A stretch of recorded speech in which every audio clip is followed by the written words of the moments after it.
आइए तो रंजन लाल यादव का स्टूडियो हम दिखाते हैं और लाइव आपको लेकर चलते हैं कि रंजन लाल कहाँ से गाते हैं। आइए हमारे पास, फोकस कीजिए कैमरा मैन लगातार और यहाँ पे आइए। रंजन लाल के स्टूडियो है, यहाँ पे देखिए और ये आप देख सकते हैं आपके सामने में उनका रिकॉर्डिंग स्टूडियो रंजन लाल यादव का। और फिलहाल हमारे साथ एक भैया जुड़ चुके हैं जो कि उनका राइटर है मिथिलेश साहनी जी। आइए थोड़ी इनसे बात करते हैं। बहुत बहुत स्वागत है भैया आपका।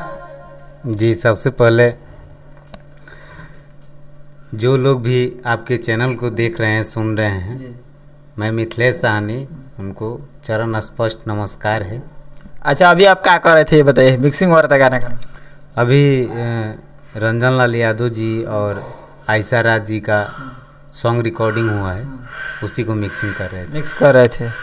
तो अपने कैमरा मैन से बोलूँगा थोड़े भैया के ऊपर फोकस करें। और पहले भैया ये बता दीजिए कि जो आपका रिकॉर्डिंग स्टूडियो है, यहाँ पे अगर कोई कलाकार नया आना चाहता है तो एड्रेस इसका एड्रेस है मीरगंज नो एंट्री के पास में आके, और मेरा नंबर है, उस पर कांटेक्ट कर सकते हैं।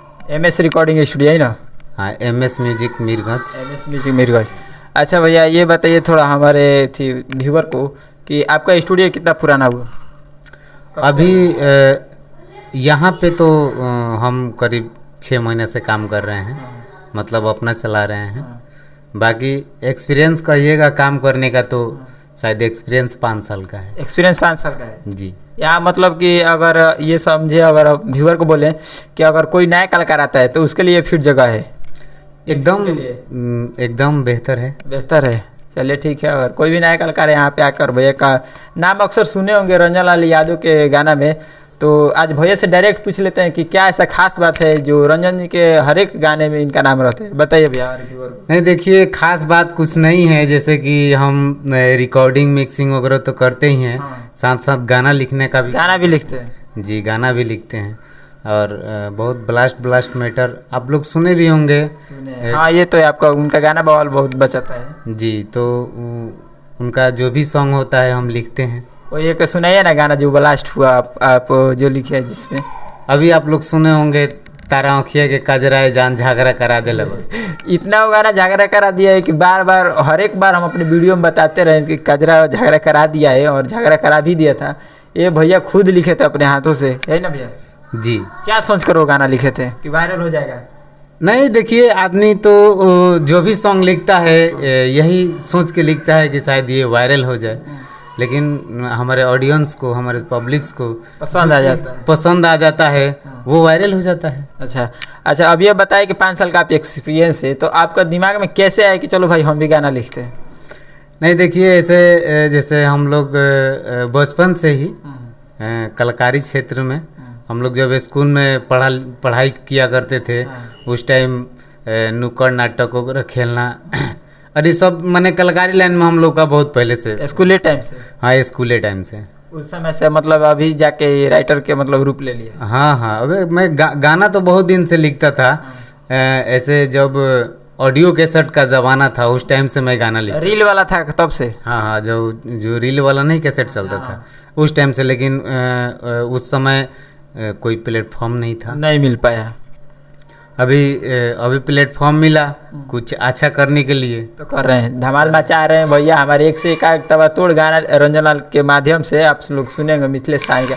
मैं भी पहले सच बताऊंगा, मैं भी मतलब देखना चाहता कि मिथिलेश साहनी कैसे हैं कि इतना मतलब अच्छा लव सॉन्ग या फिर बवाल गाना लिख देते हैं।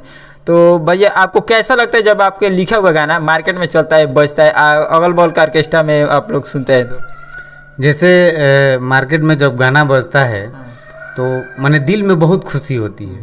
पहले तो जब हम नया मतलब लिखना शुरू किए थे तो उस टाइम हमको मतलब ये सब रिकॉर्डिंग मिक्सिंग करने नहीं आता था, ओनली राइटिंग ही करते थे, गाना ही लिखते थे। तो उस टाइम सिंगर लोग जब गा रहे होते हैं स्टूडियो में, और वहाँ रिकॉर्डिंग कर रहे होते हैं, और वहाँ जब हम बैठे रहते थे तो जब मेरा नाम आता था गाना में तो उस टाइम हमको बहुत खुशी होता था, हमारा भी गाना नाम आ रहा है। हाँ, हमारा भी सिंगर लोग नाम ले रहे हैं। और अभी तो बहुत सारा गाना बज रहा है, ऐसा मतलब ये कहने वाली बात नहीं है, ऑडियंस लोग जानते हैं, आप लोग सुनते हैं। एक और मेरा ही लिखा हुआ गीत बहुत बढ़िया अभी रिस्पांस दे रहा है, मेरे चैनल से ही रिलीज है, MS म्यूजिक बोलिए थोड़ा गाने का वो बोल एक लाइन बोलिए। वो MS म्यूजिक मीरगंज पे रिलीज है और वो सॉन्ग है जौना कलमिया से लिखी तारनामा वो कलमिया हो। ये आपका ही गाना है? सच बता रहा हूँ, इस गाने को मतलब हमारे घर शादी था कुछ दिन पहले, ठंडी का जब टाइम था, ये गाना मतलब लगातार 15-20 बार जो लड़का रहता है ना डीजे पर बजाते हैं नाचते हैं, लगातार बजाते रह गए और बोले कि बहुत अच्छा ही लव सॉन्ग है। अच्छा तो ये भैया थोड़ा सा बता दीजिए कि जब आपका गाना बजता है कहीं पे अगल बगल बजता होगा तो आपके फ्रेंड रिलेटिव फ़ोन करते हैं तो क्या बोलते हैं? नहीं, जो लोग भी हमको फ़ोन करते हैं, मेरे रिलेटिव या मेरे फ्रेंड लोग, बस एक अच्छी उम्मीद देते हैं, हमको जागरूकता देते हैं, मतलब उत्साह बढ़ाते हैं। कहते हैं कि भैया ये आपका गाना लिखा हुआ है, बहुत अच्छा लग रहा है। इससे हमको मतलब लगता है कि जो कुछ भी हम लिखते हैं शायद ऑडियंस को पसंद आ रहा है। अच्छा तो ये आजकल देख रहे हैं हम लोग भोजपुरी में बहुत ही अश्लील का मतलब अश्लील मैटर चल रहा है, तो आप इस पे क्या कहना चाहते हैं कि अश्लील गाना मतलब आपके मतलब कहने से लिखने से क्या मतलब इसके बारे में क्या बोलना चाहते हैं? देखिए, जैसे माहौल के हिसाब से हम बता रहे हैं आपको, जब हम मतलब शुरू से मैं गाना लिखा करते थे उस टाइम जो माहौल था वो अश्लीलता का माहौल था। उस टाइम अश्लीलता चरम सीमा पे था और बहुत सारा अश्लील गाना बजा करता था। उस टाइम हमने भी एक अश्लील गाना लिखा, वो भी बहुत बजा। ठीक है, आप ही लिखे थे गाना? हाँ, हम भी अश्लील गाना लिखे थे। लेकिन जैसे जैसे भोजपुरी इंडस्ट्रीज में कुछ परिवर्तन बदलाव आता गया और हम लोग भी चाहें कि अश्लील सॉन्ग न लिख के कुछ बेहतर सॉन्ग लिखा जाए और अपने इंडस्ट्रीज को आगे बढ़ाया जाए जी। तो इसलिए अश्लील गाना अब मैंने हम बहुत कम कर दिए हैं। कम नहीं, ना के बराबर समझ, ना के बराबर मतलब ये पब्लिक समझ ले कि अब मिथिलेश सानी अश्लील मैटर लिखते ही नहीं है। जी नहीं। अच्छा तो आपका लव सॉन्ग बहुत मतलब ज़्यादा बेजोड़ मार्केट में बवाल करता है, तो थोड़ा मैं इससे रिलेटिव एक क्वेश्चन पूछना चाहता हूँ कि क्या आपने भी किसी से मतलब लव के मतलब ये सब एरिया में मतलब ये पूछ रहे हैं किसी के ध्यान में रख के ये लव सॉन्ग लिखते हैं क्या, कि ऐसा कोई सामने है उसी पर हम लिख रहे हैं? नहीं, देखिए ऐसा होता है, आदमी जो कुछ भी लिखता है अपनी फीलिंग ही लिखता है। ठीक है, इसका मतलब तो आप लोग ऑडियंस जो समझदार होंगे वो समझ गए। ऐसे भी मतलब एक कलाकार के लिए जो अगर उसको करना है, जिस रोल को निभाना है उसमें डूबना पड़ता है ना? तो अगर आपको लव सॉन्ग लिखना है तो उस तरह मिथिलेश भैया को उस तरह सोचना पड़ता है, यही ना भैया? जी, और ऐसा नहीं कि हम सैड सॉन्ग लिख रहे हैं तो हमको सॉन्ग लिख रहे हैं, ऐसा भी कुछ नहीं है। जैसे आदमी कुछ लोग होते हैं जो गलतियां देख के सीखते हैं, कुछ लोग होते हैं गलतियां करके सीखते हैं। तो वही बात है, कुछ हम देख के सीखते हैं, कुछ अपने आप जो फीलिंग होता है, बस यही। और हमसे जो भी सीनियर लोग हैं इस इंडस्ट्रीज में, काफ़ी ज़्यादा उन लोगों से हम सीखा करते हैं। अपना आदर्श किसे मानते हैं राइटिंग में भोजपुरी इंडस्ट्री में? देखिए, भोजपुरी इंडस्ट्रीज में अभी तो आदर्श मानने के लिए जैसे विनय बिहारी थे। हाँ, अच्छा, वो बहुत अच्छा था, ये तो बात मानने वाला। तो उस टाइप के जो लोग हैं बहुत अच्छे लेवल के राइटर हैं वो लोग। उन लोग का जैसे पुराना जो सॉन्ग पहले का लिखे हैं और वो सॉन्ग बजता है तो लगता है ये सॉन्ग कुछ कह रहा है, वो गाने के माध्यम से कुछ बताना चाहते हो जी। और अभी का जो भी सॉन्ग आता है कुछ हटके है, इंजॉय करने के लिए बस। अच्छा भैया से हमारा लास्ट क्वेश्चन ये रहेगा कि आप लोगों ने बहुत ज़्यादा रंजन लाल के गाने में इनका नाम सुना होगा, तो ये मैं भैया से डायरेक्ट पूछ लेता हूँ कि खाली रंजन लाल यादव के ही गाना देते हैं या किसी और सिंगर को? नहीं, ऐसा नहीं है कि रंजन लाल के ही देते हैं। रंजन भैया से हमको करीब 3 साल से साथ में हैं हम लोग, लेकिन एक्सपीरियंस हमारा 5 साल का है। 5 साल का है जी। तो यानी रंजन भैया से आप बहुत ज़्यादा सीनियर है राइटिंग के मामले में, यही ना? तो पहले बुलेट राजा के नाम आप लोग सुने होंगे। अच्छा, हाँ, वो भी फेमस सिंगर। वो भी लड़का शुरू से ही मतलब गायकी जब शुरू किया लड़का तो मेरे साथ ही, आपके साथ ही आपके। तो आपका गाया गाना अभी वो भी गाए होंगे, आपके लिखे हुए? बहुत सारा मेरा लिखा हुआ मैटर बुलेट जी गाए हैं। मार्केट में बहुत बवाल किया। और बवाल तो कुछ हुआ ही है। अभी तक कितने मतलब फेमस सिंगर को आप गाना लिख दिए जो आपके गाना से फेमस हो गए?